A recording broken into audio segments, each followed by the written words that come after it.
this oxygen sensor, you can either use a 22mm wrench, but in most cases the open-ended wrench is going to try to strip this out. So you want to use an oxygen sensor socket. They make different types. This is just one of them. I like this one because it's more shallow, so it fits in tighter places. Slide it on. Make sure it latches on properly so you don't strip the hex head over there, and try to break it free. If you need to heat it up because it's super rusty, you can either drive the car for a little bit or you take a torch and you heat up right around the base where the threads engage. There we go. After a couple good pulls, this comes out. Now you can take it off by hand even. Now the connector for this is somewhere underneath here, and you can pop this boot off. You can use a trim tool or a screwdriver, whatever you have handy, and pry this boot out. And behind here will be the connector. Next, with the driver's seat pushed all the way back, go ahead and remove these two 14mm bolts for the front of the seat. The connector for the O2 sensor is actually somewhere underneath, so. Okay, and now you want to push the seat all the way forward because there are two more bolts just like this in the back of the seat. From the back of the seat, you have these two plastic covers that need to come off. Now you can see the two 14mm, well, you can't really see this one, but it's under here. 14mm bolt. Go ahead and take that out, and the other one is right here. Remove that one as well.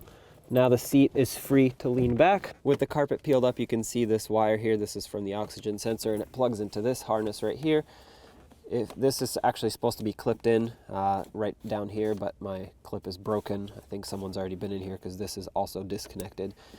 But you want to press on this tab here and pull the connector out. That will separate the two.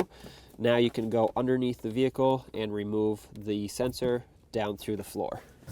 Pull the wire. That'll come out with the connector. Perfect. Now you can install your new sensor.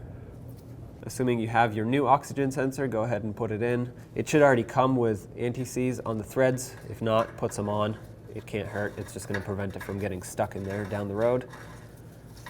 And I like to do this before I put the wire in because, as you can see, the wire is twisting as I spin the sensor in, so you don't want to leave it with the wires twisted, otherwise they'll break over time.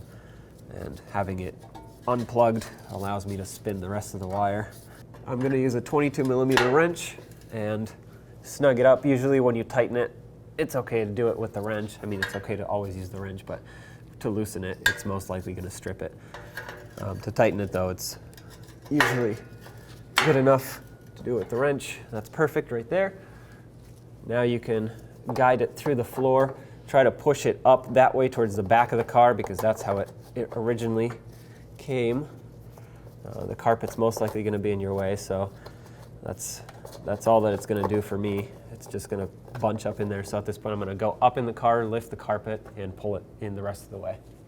I was actually able to push the wire in a little bit more, and what that does is allows me to put this grommet in now, as opposed to having to come back down and put it in after the wire's plugged in, because this is going to be really difficult to put on from up above, because you basically have to push it on this way. Okay, that's on, so now we can go up top and plug it in. Under the carpet, you can reach in and pull the rest of the wire through. Make sure it's not bunched up under there. This little push clip is actually supposed to sit right down in here, but this one won't stay because it's broken. That's okay. Now you can match up the connector, plug it in, make sure it clicks, and typically you'd want to secure it down there, but mine's broken, so I can't do anything but put it in here like this. Put the carpet back down. All right, now let's put the seat back down. So tilt it forward and wiggle it a little bit to make sure it lines up with its bolt holes. You'll feel it if it's not lined up because it's going to wobble too much. And now we'll put the bolts in. Go ahead and start in your bolts. I don't want to snug them up yet because I need the seat to still move a little bit in order for me to line up the rear. I mean, it should be lined up, but sometimes you got to wiggle it a little bit. So let's do the rear two now. Go ahead and put in the rear two. Make sure they don't cross thread, so start them on by hand to thread it on. That's perfect. Now I'm gonna snug these up. And then we'll come back and torque these, so I won't put these caps back on yet, but we'll snug up the fronts as well. Go ahead and snug these up too.